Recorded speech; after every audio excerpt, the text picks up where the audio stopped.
Good evening. Yes, we should be broadcasting. Okay, so I thought what tonight we would do, as a friend asked me, put the light on, hang on a second, to do something about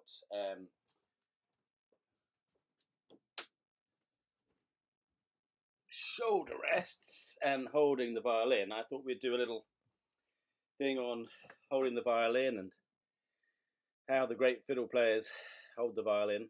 Got a special guest tonight, St. Pierre, a Belgian blonde. Lovely.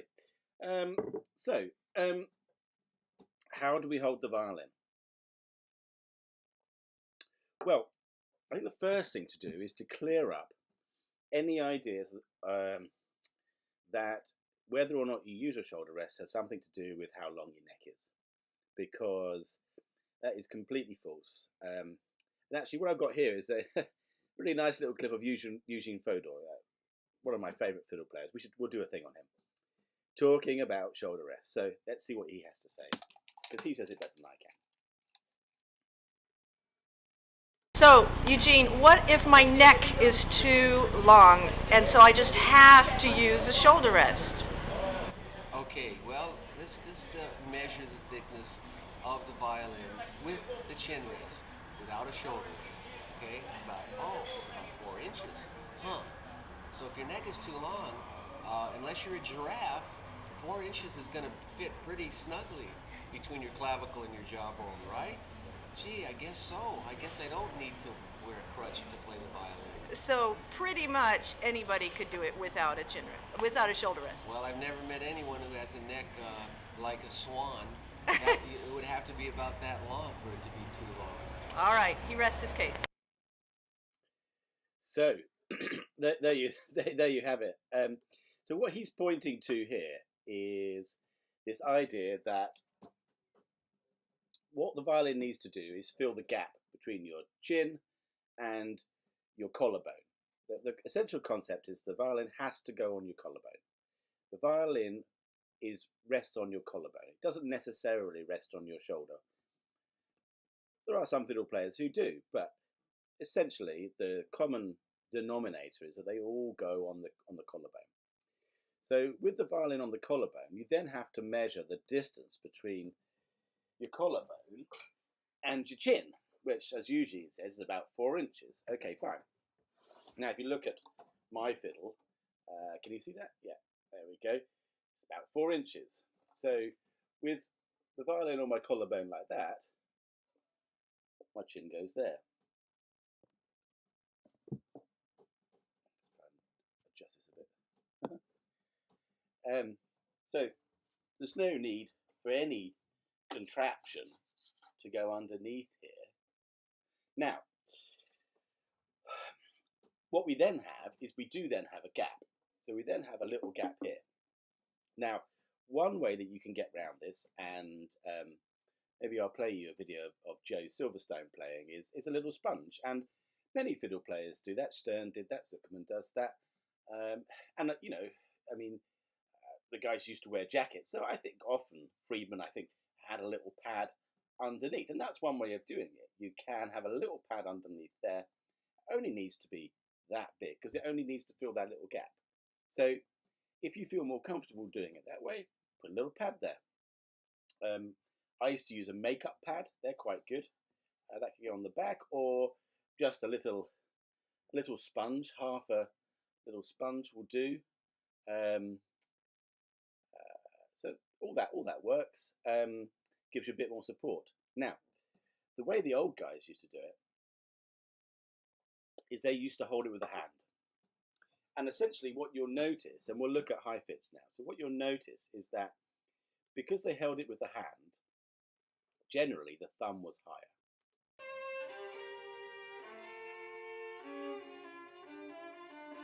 See where his thumb is? Right there.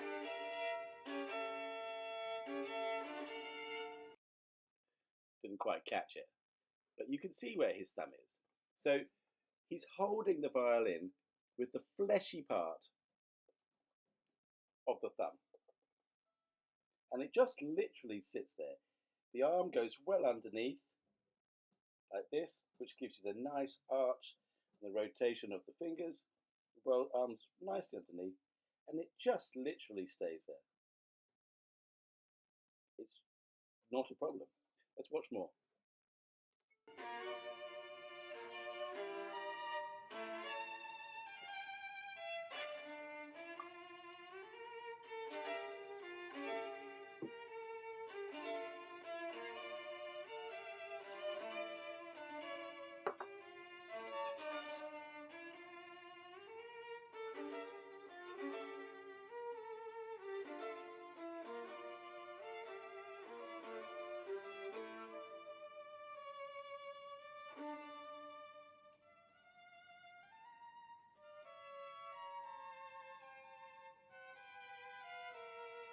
Now this is interesting. The other key here is you see where the violin is. If you look where the violin is, I don't know if you can see my cursor or not. If you look where the violin is, then the left-hand side of the violin, i.e. this part here, left-hand part of the violin is on his shoulder. You see, you can hold the violin here and then just lift it up, and actually it will go on your shoulder, just there, and it will just literally stay there. Nothing else is needed. I think this is important. If the violin is too high, i.e. your center of balance on the violin, on the chin rest, is over the center, then it's much more difficult. But if it's over this side, the violin just sits there, and it can. We'll see this with Millstone in a minute when I put him on. You see, the violin's just there. It just stays there. It's nothing difficult. Watch a bit more.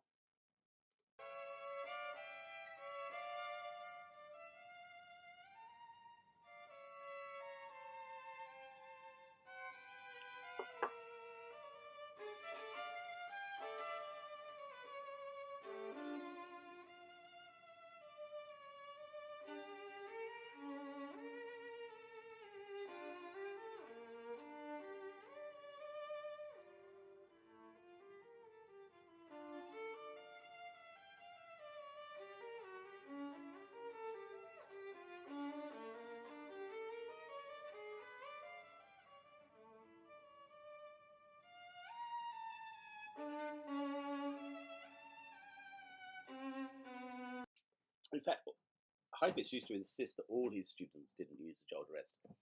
And I have to admit, I don't teach with a shoulder rest. I would encourage anybody who plays a violin to play without a shoulder rest, because undoubtedly, in my mind, all of the great players played without a shoulder rest. I mean, you could argue with me that Oistrakh used one, but you know what? He didn't to start with. He could do it. Kramer, he could do it. He spent a long time not using a shoulder rest. And the reason for that, I think, is quite simple, is that the shoulder rest is an artificial thing, and it removes you from the violin. And without a shoulder rest, the violin becomes part of you. It becomes part of your body. And you're able then to develop your technique and your specific sound, which, distinguish any great artist. I mean, I just can't think of many that use a shoulder rest. And Sophie Mutter, Perlman, Zuckerman, Heifetz, Millstein, Szigeti, who had a very, very long neck. Szigeti still managed Steinhardt. I mean, just the list is sort of endless of great fiddle players that didn't. Let's watch a bit of Francescatti, because he's got we can see his thumb. His thumb is very high, and you can see it very clearly in this video. So this is fun. Let's watch this. My favourite piece.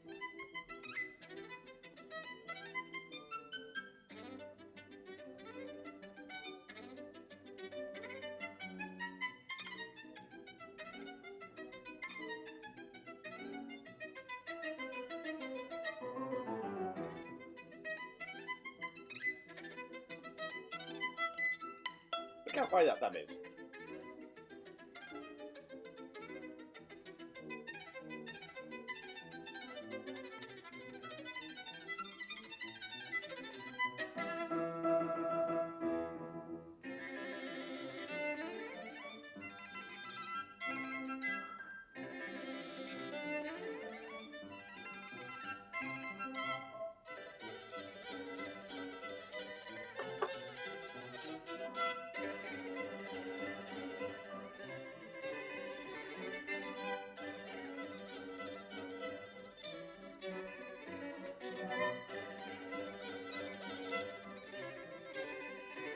It looks to me like he's got a little pad underneath his jacket there.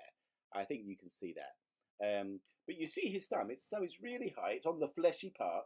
It's really high, and it's moving around a lot. He's trying to, he's supporting the violin with the hand, and that's the important thing. I think really important about playing the violin. You don't play the violin with your shoulder. You don't play your violin with your elbow. You play your violin with your hands. So therefore, hold the violin, hold the bow. It's much, much more natural. It really is.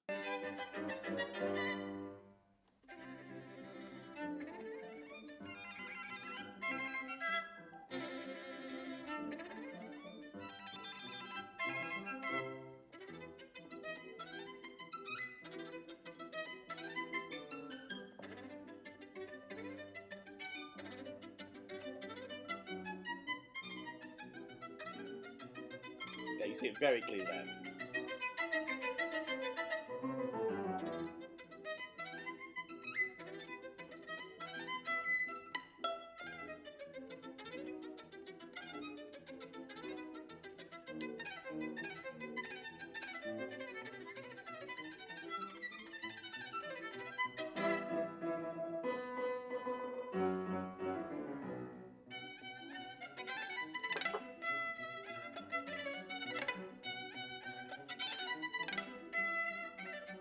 On that, he's not guessing. His thumb is there. Da, da, da, da. I don't know if I can do that. After this, I don't know if I can do that. It's there. Let's see if we can. Where's? Yeah. So see, it's right. I can't really see now because I'm computer's in the wrong place. But complex. But there, it's right there all the time. It's just supporting the violin.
Not too shabby.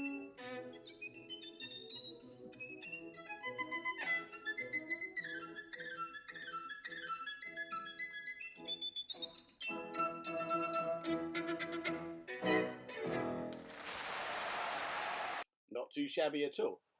I think a good example of of this thumb position. Let's watch a bit of shearing.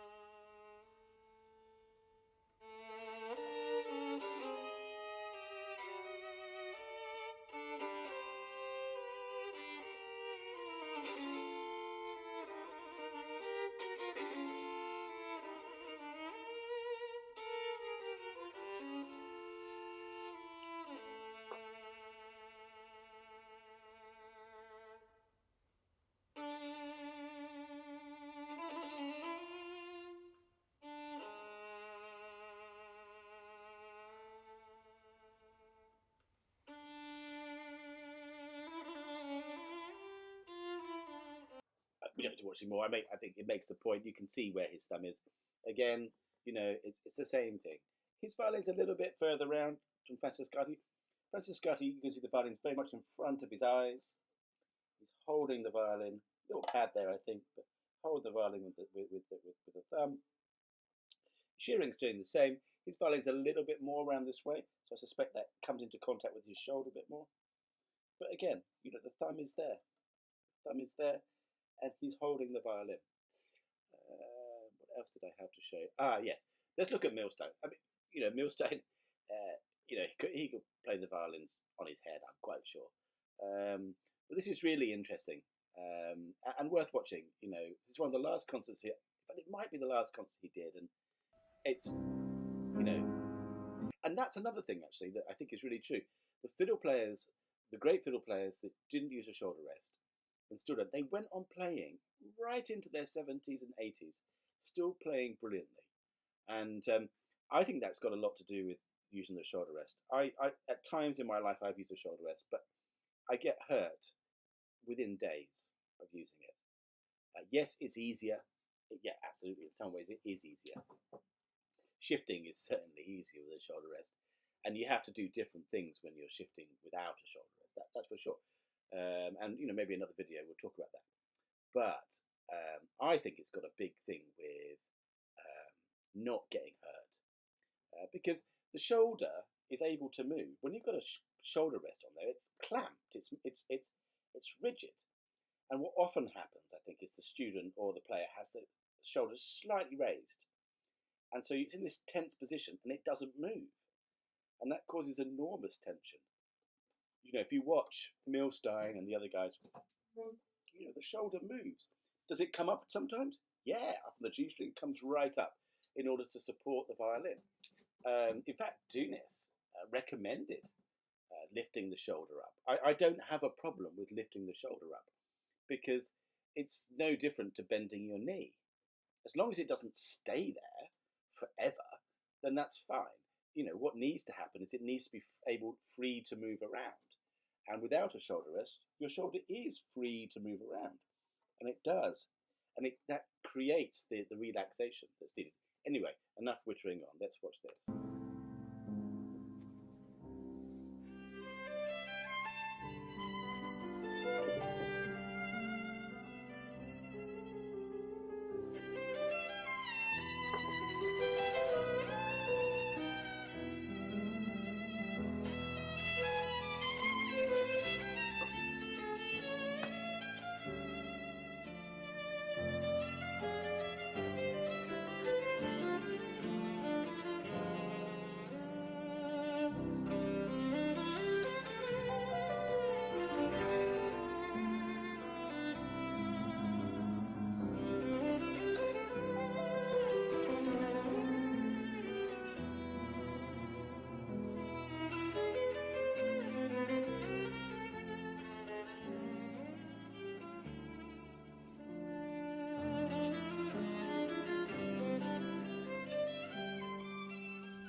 Well, there you have it. If I can play like that at 80, then I'll be bloody amazed, actually. So, you know, we could go on all night, I guess. We could go on all night. Maybe I'll just we'll just end on a bit of Silverstone because it's worthwhile. I mean, Joe did end up using a shoulder rest later on in life, I think, just to give himself a bit more support. But you know, as always with life, I think the clue's in the title. How would you hold the violin? Well, you hold it. It's that simple. So and I watched quite a few videos in preparation to this of people describing how to hold the violin without shoulder rest or with a shoulder rest, and wow, it's complicated. It's really not. You put it under your chin and you hold it with your hand. That's about it. It doesn't get much more simple than that. Let's see if we can find a bit of Silverstein, Elgar.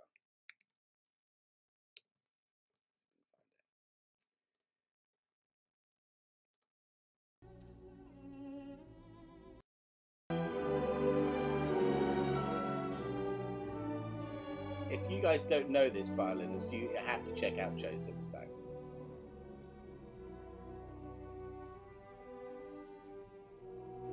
Joe was absolutely phenomenal fiddler. He was the leader of Boston Symphony for so many years, and just absolutely brilliant.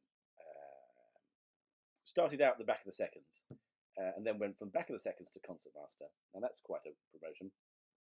Apparently, they said when they did the audition, they tried to find some sight reading for him in the Boston Library. He'd practiced all of it. He'd learned everything. So they had to go out somewhere else and find something different. So, I mean, but just such a dedicatee of the violin. And I love it. I wish this whole performance was up. This is just brilliant.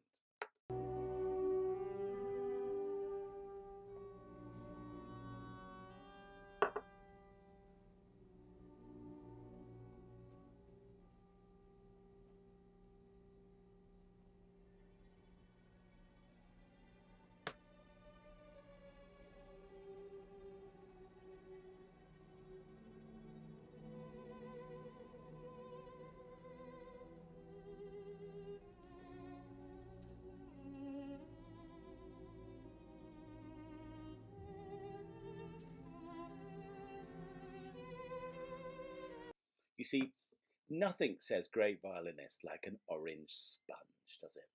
He's got an orange sponge. Couldn't eat your heart out.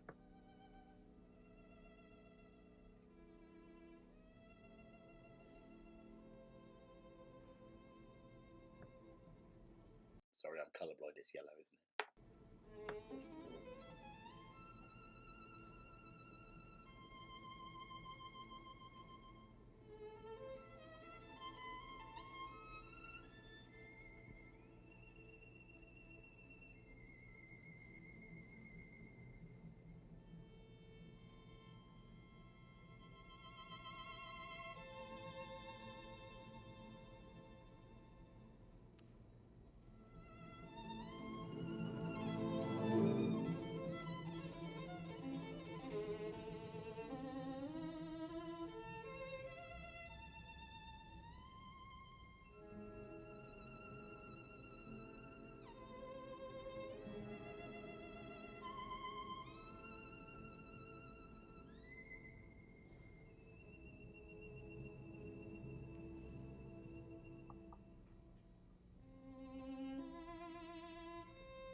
absolutely marvellous. The late, great Joe Silverstone with his yellow sponge.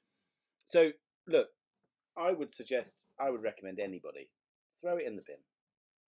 You don't need it. You willy wolf, or whatever it is. Throw it in the bin. You won't regret it. It takes a bit of commitment and a bit of dedication,